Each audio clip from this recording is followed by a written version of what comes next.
சாதாரண ரசம் செய்கிறதுக்கு புளி உப்பு போட்டு தண்ணியில் ஊற வச்சு அதை நல்லா பிசைஞ்சு புளி தண்ணி எடுத்து வச்சுக்கணும். பூண்டு ஒரு 6-7 பல், கருவேப்பிலை கொஞ்சம், கொத்தமல்லி கொஞ்சம் எடுத்துக்கிறணும். மிளகு 1 டீஸ்பூன், சீரகம் 1.5 டீஸ்பூன், தனியா ஒரு 2 டீஸ்பூன், பெருங்காயம் எடுத்து வச்சுக்கணும். புளி தண்ணியில் 2 தக்காளியை நல்லா பிசைஞ்சு விட்டுக்கணும். மிளகு சீரகம் தனியாவை ஒரு கல்லில் போட்டு இடித்து எடுத்துக்கிறணும். மிக்சிலையும் போட்டுக்கலாம். இடித்த உடனே இந்த மாதிரி பவுடர் ஒன்றும் பாதியமாக இடிச்சுக்கிட்டு இந்த மாதிரி பவுடரில் வரும். இது கூட கருவேப்பிலை, கொத்தமல்லி,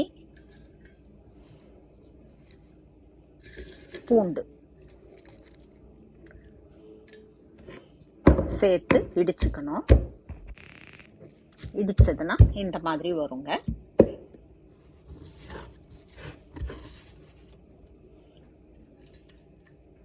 இடிச்ச கலவைய ஒரு பிளேட்ல எடுத்து வச்சுக்கிடணும்.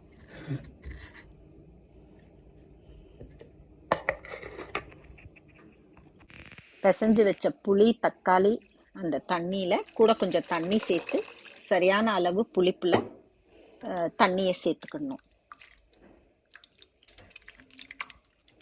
இப்போ இதை நல்லா கலக்கி விட்டுட்டு இது கூட நம்ம இடிச்சு வச்ச அந்த கலவையை சேர்த்துடணும். மிளகு சீரகம் கலவை அதை சேர்த்துடணும். கடுகு, வெந்தயம், பெருங்காயம், காஞ்ச மிளகாய் இதை நல்லா தாளிச்சு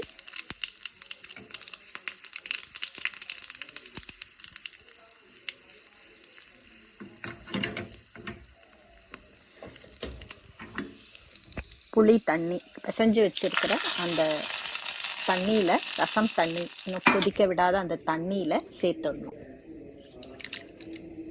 இப்போ தாளிச்சாச்சு.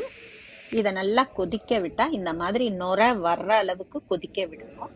இந்த நுரை கட்டி வந்து கொஞ்சமாக கொதிக்கும்போது ஆஃப் பண்ணிடணுங்க. இந்த மாதிரி கொதிச்சு வரும்போது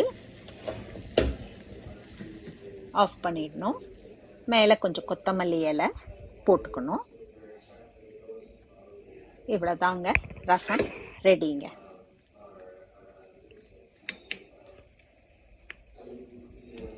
பார்க்கறதுக்கு ரசம் இந்த மாதிரி இருக்குங்க.